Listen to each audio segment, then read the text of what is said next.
مجھے کچھ ہو گیا تو کون ذمہ دار ہے، کیونکہ وہ جنہوں نے کچھ کرنا ہے وہی ان کا کام ہے میری حفاظت کرنا۔ آج بابر اعوان نے ایک پریس کانفرنس کیا ہے۔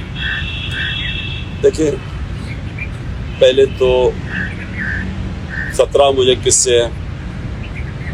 میں نے جن 3 لوگوں کے نام لیے تھے میرے اوپر جب واردات ہوئی، تو میں نے ان تینوں کے نام لیے، تو ہر چیز جو اس کے بعد ہوئی میرے اٹیمپٹ کے بعد، وہ مجھے کنفرم کرتی ہے کہ وہ تینوں ملوث تھے اس میں۔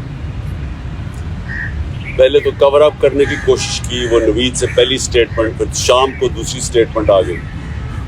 دوسری سٹیٹمنٹ جب وہ کر رہا تھا تو جے آئی ٹی کے اندر رپورٹ ہے کہ وہاں 5 نامعلوم افراد بیٹھے ہوئے تھے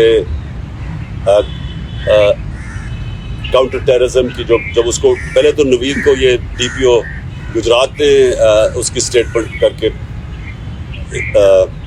وائرل کر دی، وہ بھیج دیا، سب سے پہلے جو ہمارے مخالف اینکرز تھے ان کے پاس پہنچ گئی۔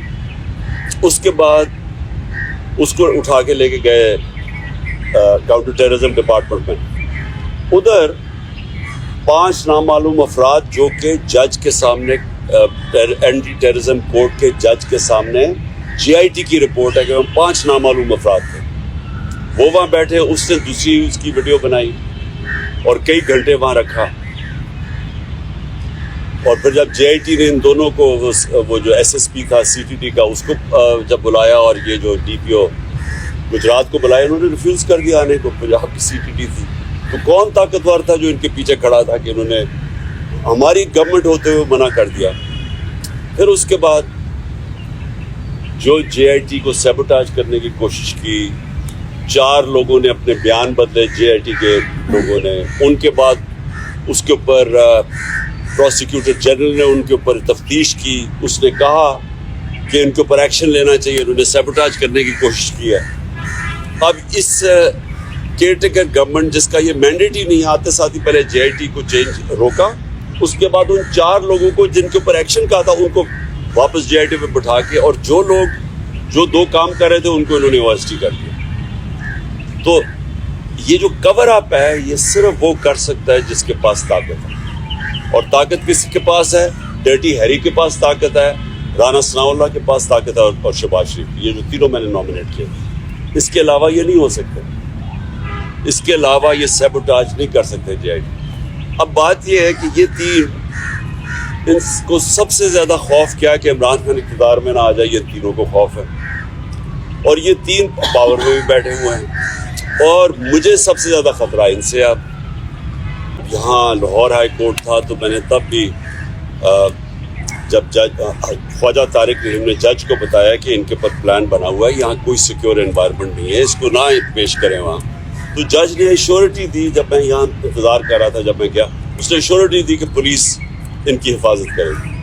وہاں پہنچا، وہاں پولیس ہی بھاگ گئی ساری، کوئی کسی قسم کی پروٹیکشن نہیں تھی، بالکل ایک ایکسپوز تھا کہ کوئی بھی کچھ واردات کر سکتا تھا۔ پھر انہوں نے مجھے پنڈی بلایا، یہ اسلام آباد میں 3 اپیرنسز تھی وہاں۔ آج بابر اعوان نے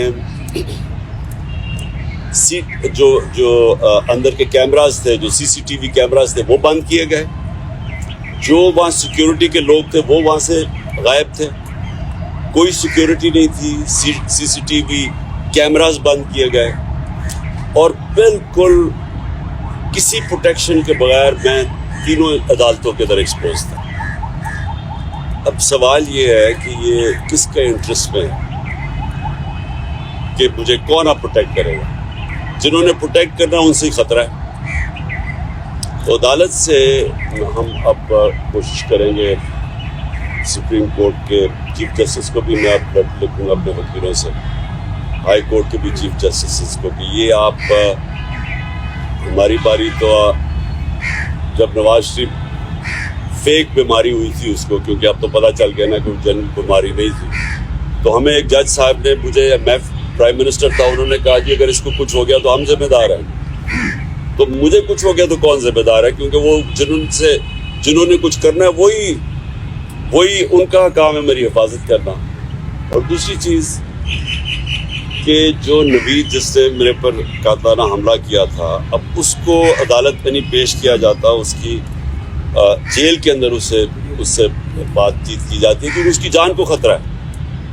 تو جس کی جان کے اوپر اٹیمپٹ ہو چکا ہے اور خطرہ ہے اس کو کیوں وہ یہ گھسیٹ رہے ہیں. اور ان کیسز میں یعنی جو مزاحیہ خیز کیسز ہیں، ایسے کیسز ہیں جن کے اوپر کبھی یعنی اگر دنیا مذاق اڑائے گی کہ ایک ٹیررزم کا کیس کر دیا وہاں الیکشن کمیشن کے باہر، جبکہ میں وہاں تھا ہی نہیں، میں گھر پہ بیٹھا ہوا تھا، وہ مظاہرہ ہو رہا ہے، میرے اوپر دہشت گردی کا کیس کر دیا. یا دوسرا وہ جو ایک اور اب سب کو پتہ ہے کہ الیکشن کمیشن پوری طرح اب تو خیر ساری قوم کو پتہ چل گیا کتنی جانبدار ہے، یہ تو حکم ہی ساری ان سے لیتی ہے.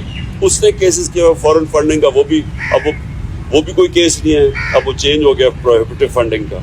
اور دوسرا یہ ہے یہ توشہ خانہ کا کیس، وہ بھی میں اب سب کے سامنے کہ جس وقت کو دونوں کیسز عدالت میں گئی اوور ٹرن ہو جائیں گے کیونکہ کیسز ہی نہیں ہیں، تو ان کے اوپر مجھے بلایا جا رہا ہے اور میری جان کو ایڈریس کر رہا ہے. تو اس کے اوپر ہم انشاءاللہ اپنے وکیلوں کے ساتھ بیٹھ کے اپروچ کریں گے سپریم کورٹ.